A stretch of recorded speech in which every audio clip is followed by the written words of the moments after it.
Assalamualaikum warahmatullahi wabarakatuh. Ini adalah salah satu alat tiup tradisional Minangkabau yang terbuat dari bambu yang sudah matang dan dikeringkan. Ini namanya pupui sarunai. Diukir dengan lukis bakar, bukan dari spidol ya. Ini lukis bakar, dikerjakan dengan tangan, bukan cetakan.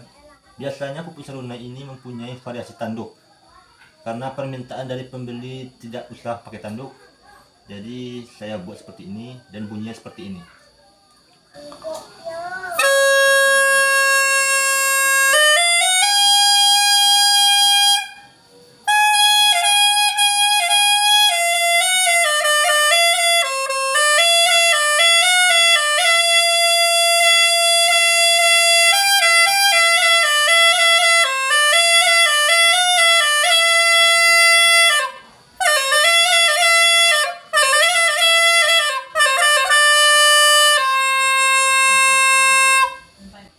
Alat tiup ini mempunyai 4 lubang, jenis nadanya diatonis, dan bisa teman-teman dapatkan di toko Salingkuang Produksi, yaitu toko yang menyediakan berbagai macam alat tiup tradisional Minangkabau seperti saluang, bansi, pupui sarunai, pupui lambok, dan sampelong.